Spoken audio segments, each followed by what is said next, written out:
A very good morning to you, Mr. Kumar, and welcome to my private tutor. So, to start with today's interview, so my first question to you is: what are various tips that you would like to suggest to IIT aspirants? Okay, very good morning to you, Shruti, and thanks for inviting me for this interview. Okay, the first and these are the tips basically I want to give. My first and foremost suggestion to students is to grasp the concepts thoroughly. Okay, which means basically that they should understand the statements and definitions of laws and principles very well. Okay, because many of the JEE questions are based on basically they are designed to try to check how well those definitions and concepts have been understood. Okay, that's one. And after that, the student should try to solve challenging problems from various books, because that will be a proof of whether they have really understood the questions concepts or not. Okay, HCOMA is a wonderful book for that, and I feel that it is very nearly enough for JEE preparation. And in that book, there is a section called Questions for Short Answer. That is a very, very useful section, and for discussion with teacher, between student and teacher, and between friends. So that they should do. Also, I have from my experience, I see that many of the JEE physics questions has an element of has some amount of also it requires knowledge of mathematics and other subjects, so they all the concepts are mixed into the problems, and so it means that the JEE committee wants the students to have a balanced approach, so they should be also prepared well in other subjects. Okay, and during the preparation, the students should also create some shortcuts, because in exam the time limit is very harsh, and those shortcuts will be very useful in those times. And but one has to be very careful about these shortcut tricks. They should not be used at wrong places. Okay, so these are some of the tips. So again, in the end, I would like to say that concept is the first and foremost thing. Okay, that they should focus on. Okay, that's like very true. The concept should always be clear. That's like the base and the building block. Okay, so moving on to my second question, like, do you think students are more inclined towards pursuing career-oriented courses than pursuing courses which involve intense research? Okay, my answer to this question is yes and no, both. Yes, because the general trend among students and the parents is to go for medical or engineering after 12. And the answer is no, because your question implies that research is not a career, or no, it is not correct at all. In fact, I feel that a research career is the best way in which you can contribute to the development of the nation. Okay, and there are lots of opportunities in this field also. They were not there a couple of years ago, but the previous government started a lot of programs and institutes, and some fellowships were started, like KVPY, and institutes like ICES were started. And of late, our government has been giving a lot of boost to research. Okay, and they want to bring in young minds immediately after completion of 12th. The students are motivated to join area of research. Okay, and I hope that even the current government will be continuing with that policy. As far as I am concerned, I do as much as possible in my classes to create awareness about these other alternative arenas, because many a times student doesn't even know that his or her interest in a particular subject can also mean that he or she should take research. Just because they don't know, they think that since I am interested in physics, probably it means that I am made for doing engineering. Okay, which may not be true. So I want to try to create that kind of an awareness also. That's like really very nice in your part. So moving on to my next question, like, what are the strategies that you have adopted in your classroom to make learning more interesting?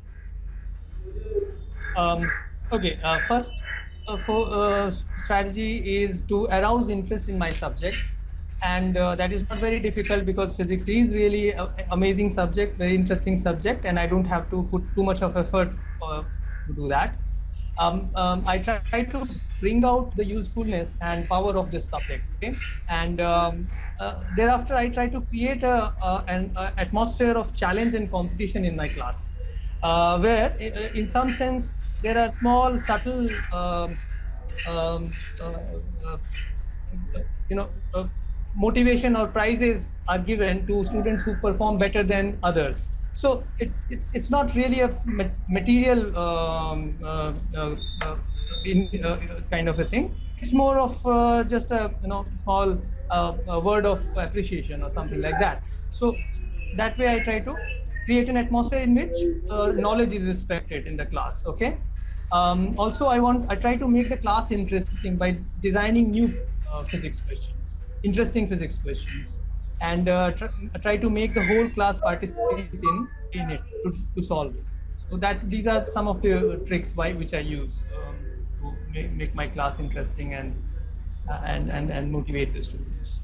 Okay, since primarily you are a physics teacher, so I would like to ask you if imparting education through audiovisual medium can make a difference. Yeah, it can. It can indeed. I mean, in fact, this is what holds the key to finally making knowledge universally available to every student. Okay, and but the problem right now is that it cannot be provided. So let me tell you, there are pros and cons to this approach. Pros are that it provides temporal flexibility to students and teacher. A lecture can be delivered now and it can be consumed anytime as per the convenience of the student. The student can also control the pace of the lecture.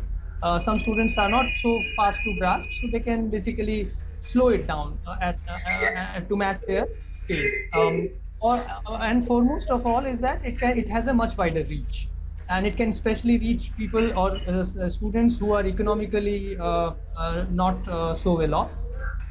And that is what the power of this thing. And as far as cons as concerned, a two-way classroom type interaction is always not possible in this scenario.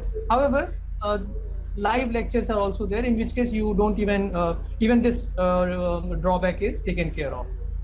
So overall, I think that audiovisual medium is the future of education. So, you have been in this profession for more than 5 years now.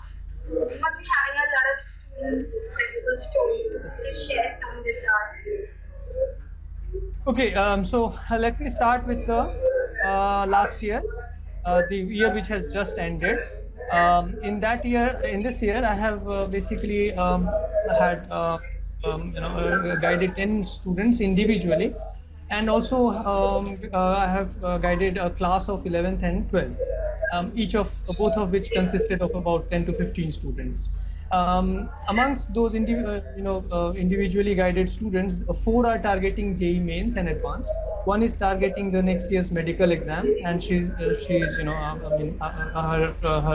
classes are still going on, and two are aiming for ICERs. As I said, ICERs are basically research. Okay. Now these students are yet to write their respective papers, and but I have high hopes, and they are doing already very, very well as per my assessment, and I hope they will produce good result in the coming months. I have another student in 9th standard. Generally, I don't teach 11, 12 student, but once in a while, a very interesting requirement comes up, and so this student's parent called me and told me that they wanted their ward to get motivated towards research, and I went and checked, and really the student has a good potential. So, and I have fun with that student. Basically, I go and rather than a formal teaching, it is more like a science motivation session which I have to do, and I'm very hopeful of and just because of that, his performance in science and math has increased a lot. Okay, he used to like to do things, make toys and create models and experiments, but he was not very good at writing exams and scoring marks. that was the problem, and now that has really improved, and about 30 percentage point improvement has come in his performance in both these subjects. All my other students in the past years are also doing very well, and they have, some of them have even gone into science research. So this is I think that is what I have to say about, some of the success stories. This is like really very motivating, and I hope they follow your footsteps only. So, my last question to you, like if you could share your experience with my private tutors. Actually, I have been in this profession for 4 years, 5 years now. But somehow I only came to know about MPT last year, and so my association is only 1 year old. But in this 1 year, the experience has been wonderful. Um, uh, I'll try to list some of the important things. First of all, my private tutor provides a very convenient platform which brings suitable tutors and students, connects them, and it has a much wider reach. And For example, majority of the students, last year students, which I taught, I got them from my private tutor. The response is very prompt. As soon as a requirement is posted on my private tutor, they immediately send out mails and SMSs. And there are features such as categories you can select, as well as distance up to which you want to go. These categories really mean that the requirements that is sent to any particular tutor is relevant to his or her needs. And so overall, these are the important points which I want to make up about my private tutor. And so my feeling is that it provides a very wonderful platform which connects good tutors with their deserving students. And therefore, I would like to offer my well wishes to my private tutor for a much better success in coming years. Okay. Thank you so much for your wishes, and I hope this bond will strengthen over time. And I would really like to thank you for this interview. Thank you.